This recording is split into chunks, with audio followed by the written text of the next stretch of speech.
Good morning. My name is Marla McGinnis, and I will be your moderator for today's post-cabinet media availability. We'll begin with the Premier. He has no opening remarks, so we'll go right into questions. Premier, the communique from you and your Atlantic colleagues earlier this week mentioned wanting to continue to talk with the feds about how to pay for the Chignecto Isthmus.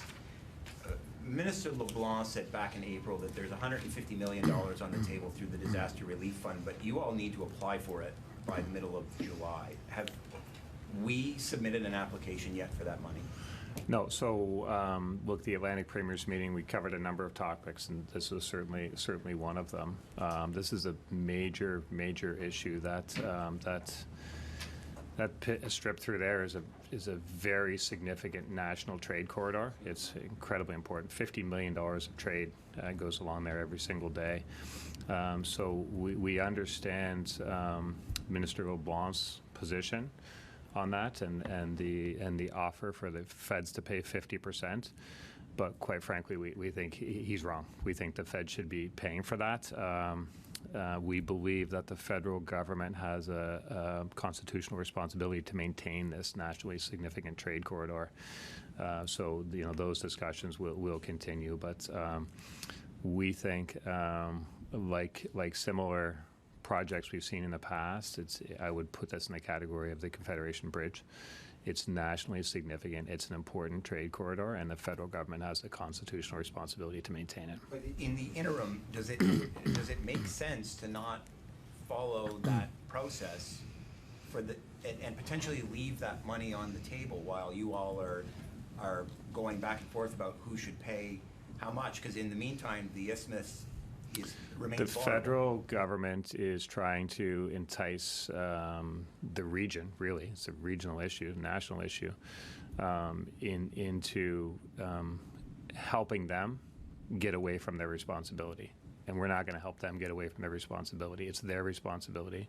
They should pay to maintain that trade corridor, and that's what we'll be seeking from them. Given how long we already know that work will take,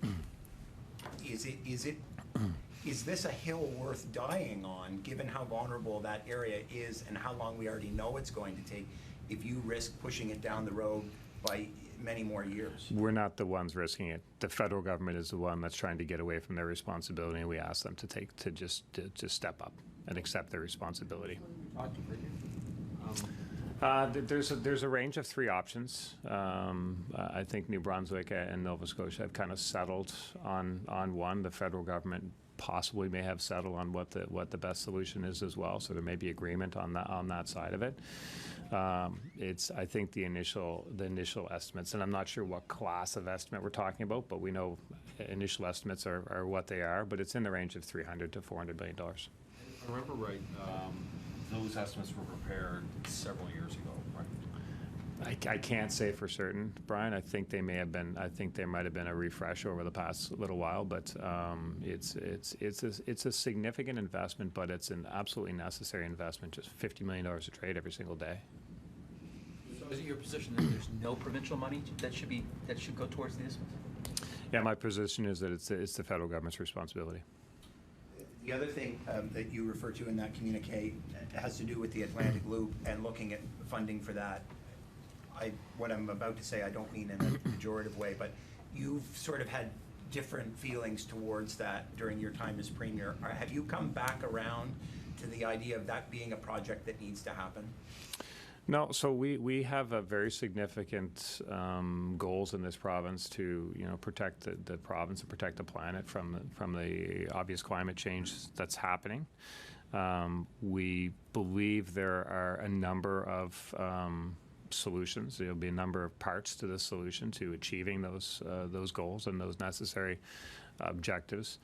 The Atlantic Loop has always been one that would, in many respects, make it easier to achieve some of those, but it was never the be-all and end-all. So I think when you weigh up the need to meet the goals, which we're serious about, they're in legislation, they're enshrined in legislation. I think we're still the only jurisdiction to do that. So we're serious about meeting the goals and finding the balance with affordability and making sure that Nova Scotians are treated fairly in respect to the cost of this. So finding that balance, if If the Atlantic Loop is just not economically feasible, is too financially, too much of a financial burden for Nova Scotians to bear, then we have to look at other alternatives, and I think that's kind of where we're at. So if there was a different time and a different proposal and a different partnership from the federal government, then the Atlantic Loop might look like a more attractive piece to the solution, to the overall solution, but it's not looking like an attractive piece to the overall solution to Nova Scotians right now. Are you turning the page on that project at this point? I'm certainly looking at all other alternatives for sure.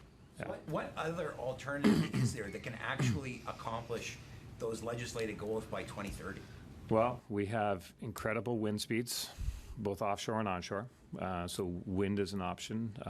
We have incredible potential around tidal opportunities, for sure. That's why I was so upset about the decision around sustainable marine and DFO shutting them down. Tidal is an incredible opportunity. Working. Those are opportunities, though, right? Like, they're not concrete things yet that will generate the level of energy you need to hit those 2030 Why targets. Do you see something really tangible that can be accomplished between now and 2030 as an alternative to the loop? Absolutely. I mean, look, Canada as a country, and if you can imagine this, it's hard to imagine. It's completely embarrassing, but Canada as a country has no offshore wind. Think about how ridiculous that is. You know, I've seen offshore wind in many places. Scotland, for sure. I've seen it with my own eyes. Off France, I've seen it with my own eyes. So these aren't problems to solve. They've already been solved in many parts of the world. They're just problems to do. So I think that potential is significant for other opportunities, and I always say nuclear needs to be part of the solution here too. So we'll look at what's a realistic mix of our in terms of energy generation, what the grid should look like, and it should include all those parts. And if we can't place all of our hopes on the Atlantic Loop, certainly not. We do have some Have questions on the the economics phone. changed on the Atlantic Loop? Have, you know, the numbers that were put forward by Nova Scotia Power before you came into office, obviously those numbers are no longer valid. What does it look like now? Yeah, well, they're a lot higher now, I would say. But what we always had hoped was that that cost would be shared amongst different partners, including the federal government, as they did in Newfoundland, to protect the ratepayers there. We had always imagined that the federal government would be there to protect the ratepayers of Nova Scotia as well. I think when the pen hit the paper, the economics weren't there to support the ratepayers of the province. So we need to look at other alternatives. So where do you see nuclear, Premier? Where do I see it? Yeah. What do you mean? Well, you threw it out as nuclear could be an option, so what are you thinking? Oh, you see it in lots of places. You see it in New Brunswick, you see it in Ontario, you see it in lots of places of the world. But I think nuclear and now more so here the federal government talking about it as well. So I see it as having the potential to be part of the mix of energy generation for Nova Scotia. Is that what you? We do have some questions on the. Excuse me. We do have some questions on the phone, so we're going to jump there. Jesse, we have some questions on. Jesse, can you please be respectful? Of the carbon tax. Please. We have some questions on the phone. We're going to go to the phone now. We'll go to Frank Campbell with Saltwire. Go ahead, Frank. Frank, are you there? Okay, we'll go to Jennifer Henderson with the Halifax Examiner. I'm here, sorry. Go ahead, Frank. Can you hear me? Yep. Just a quick question on the carbon tax when it comes in on July 1st, costing Nova Scotia 14 more a litre of gas at the pumps. Is there something government has in mind to do to make life more affordable for Nova Scotians who are going to struggle with that? I guess, and this is a topic at the Atlantic Premiers for sure, and the Atlantic Premiers are united on, first off, and we share with the federal government the resolve to address climate change. We need to take steps to address climate change for sure. But Atlantic Premiers and many Premiers across the country, but certainly myself, we're opposed to the federal government's carbon tax plans. It's going to have a devastating impact on Nova Scotians, and it really won't do anything to help the environment. So you can be in support of addressing climate change and against the carbon tax. So you can be both of those things, and that's exactly what we are. We'd put forward a plan to the federal Liberal government to show them how we can do just that, how we can address climate change in ways and protect ratepayers, protect Nova Scotians, but oppose their Liberal carbon tax. So what I would say is the changes that will take place on Canada Day are they're going to be devastating to many families that are already struggling. They're going to put the cost of everything up, and it's remarkable to me that the federal government is pushing forward with this carbon tax when, by their own admission, they don't. They've said they don't understand the full impact that it's going to have on families. So. We've done a number of things to support Nova Scotians through affordability, seniors care grant, working on the child care, a number of initiatives we've done to address affordability. I still hope that in the next 2 weeks the federal government comes to their senses and acknowledges that their carbon tax is only a punishment to Nova Scotians, and it won't help the planet. Frank, do you have a follow-up question? I do. It's shifting gears a bit on the tentative agreement on the school strike. A lot of parents of children with special needs say they feel let down by the government, who allowed the children to be discriminated against when they weren't allowed to go to school. What do you say to those parents? The labor disruption, the strike, has had an incredible impact on families, for sure, and students.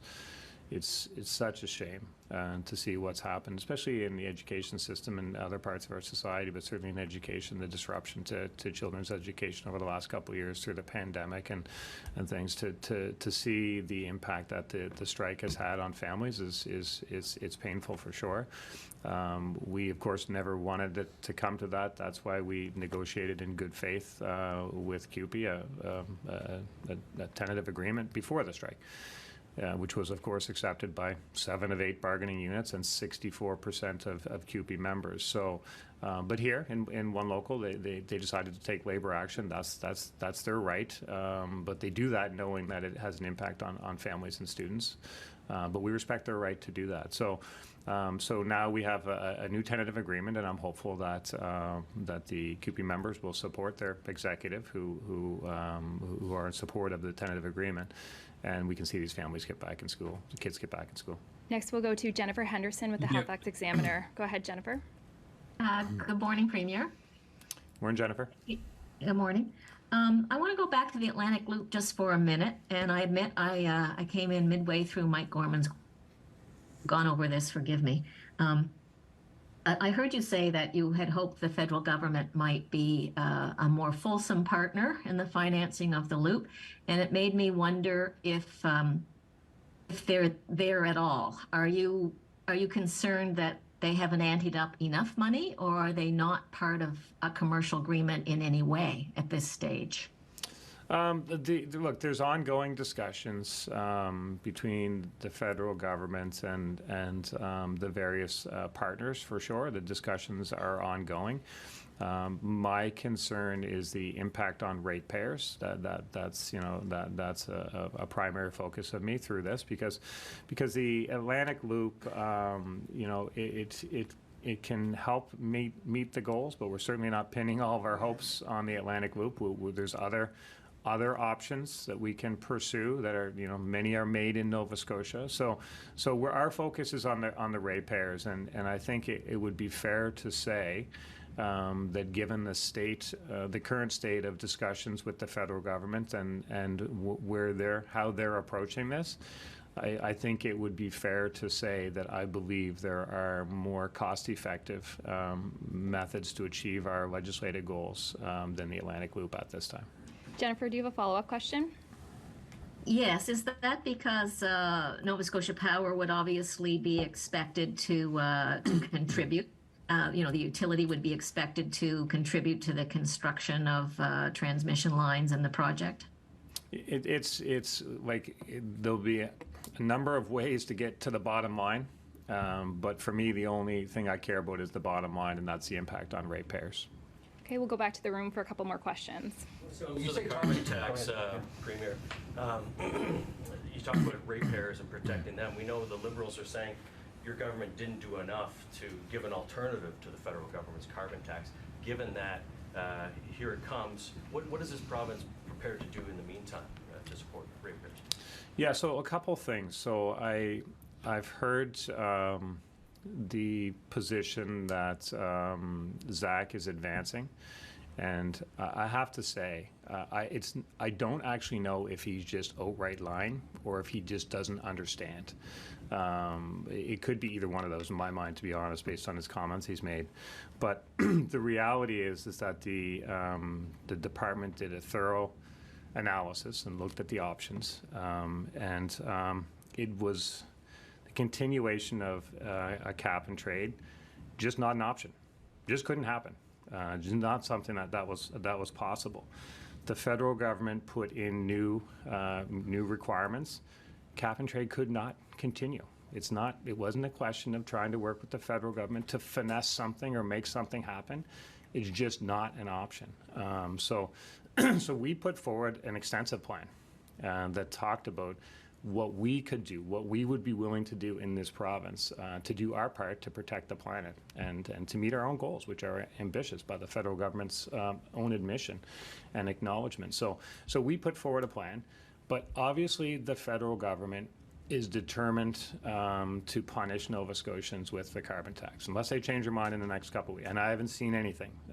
But that Liberal carbon tax is a punishment to Nova Scotians, and it's a punishment to provinces that are trying to do their best that they can. So I'm hopeful that they'll kind of see their ways and pull back and actually work with the provinces on meaningful ways to protect the planet. And fight climate change, but they haven't shown that yet. This is a federal government, and the best use of time for the provincial Liberal Party is to talk to their federal counterparts about how punishing this is to Nova Scotians, and stop with the nonsense that there's an alternative. There's not. I wonder, you mentioned offshore wind when you were talking about other alternatives to the Atlantic Loop. And document put out this week talks about offshore wind potential in Nova Scotia.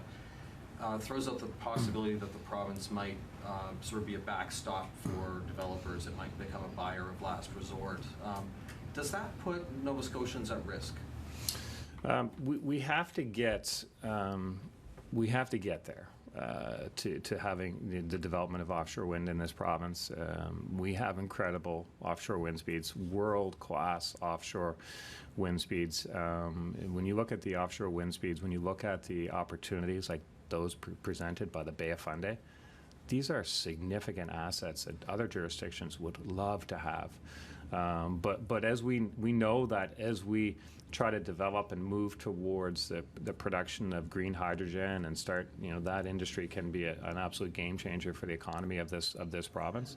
So we need to make sure that those that are investing in the development of those industries, tidal, offshore wind, that they have the confidence that there's a market for their products. And yes, we're very focused about protecting the ratepayers of this province. That's our number one focus.